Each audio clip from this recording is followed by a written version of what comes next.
Yo, what up mga kabayan? So panibagong araw, panibagong video na naman.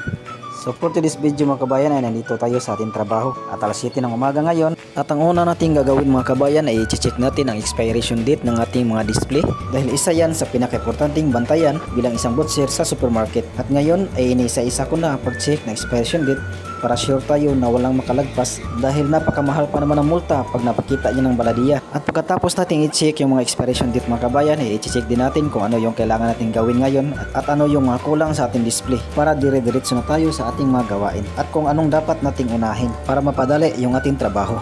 Lalo na ngayon na nag-isa lang tayo, solo tayo sa mga gawain dito kaya kailangan kong planuhin kung anong dapat unahin. So ang inuuna ko pala ay ang giniling dahil isa ito sa hinahanap ng mga customer tuwing umaga, lalong-lalo na sa mga driver na inutusan sa kanilang mga amo na mamalingki. At para dire-diretso na yung pagkuha ng mga customer sa giniling ay ilalagay natin yan sa plato kada kalahating kilo para mapabilis yung pamamalingki nila at irarap natin yan para magandang tingnan at malagyan din ng sticker at price tag.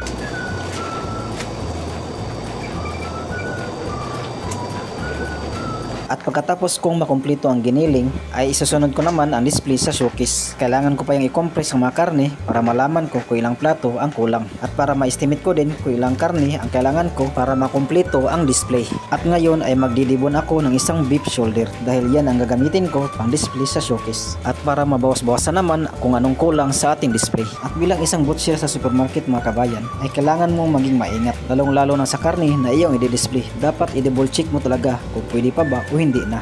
At lalong-lalo na din sa mga marinated items. Dapat mapagmatsyag ka kung mayroon ba mga sira na o pwede pa. Kaya ingat-ingat talaga tayong mga kabutcher. So pagkatapos kong idibon ang beef shoulder ay hihiwain ko siya by parts para ilagay sa plato. At kailangan ay presentable yung ating display mga kabayan para pagtingin ng customer ay mapapabili sila.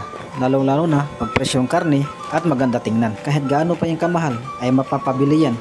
Lalong-lalo na pag naka-smile ka na bumabati sa kanya. At sigurado yan may tip ka pa. At pagkatapos naking ilagay sa plato ay irarap ko na naman para malagyan ng sticker or price tag. At pagkatapos ng malagyan ng price tag mga kabayan ay ilalagay na natin yan sa showcase. At tatapos natin yung baka mga kabayan ay proceed na naman tayo sa tupa. So ngayon ay i-remove muna natin ang lamb shoulder dahil lamb leg lang naman ang kulang natin. Kaya ito lang naman ang kailangan natin sa display. Bago natin i-display mga kabayan ay kailangan pa natin yung linisan at i-separate para maganda tingnan. At i-same as usual para mapapabili na din ang mga customer. Dahil yan ang pinaka-goal natin, ang makabinta. Para mas lalong yumaman yung mga amo natin. At sa puntong yan mga kabayan ay sineseparate ko na yung lamb loin. Isa din yan sa paborito ng mga customer dahil isa yan sa pinakamalambot na parts ng tupa. Kung sa Pinas ay bihira lang ang tao na kumakain ng tupa, dito sa Saudi Arabia or sa buong Middle East, ito yung paborito nila. Pagkatapos nating linisan mga kabayan ay irarap natin para maganda tingnan at para na din madikitan ng price tag. Kailangan talaga maganda yung pagkarap mga kabayan para presentable tingnan at para mas lalong presko tingnan ang karne natin. At hindi lang yan ang purpose mga kabayan, para na din hindi magkalat yung dugo sa showcase. Kaya kailangan talaga siyang i-wrap ng maigi para hindi makalabas yung dugo. At pagkatapos nating i-wrap yan mga kabayan ay i-display na natin yan sa showcase. So ngayon ay para na-kompleto natin ating display mga kabayan sa showcase.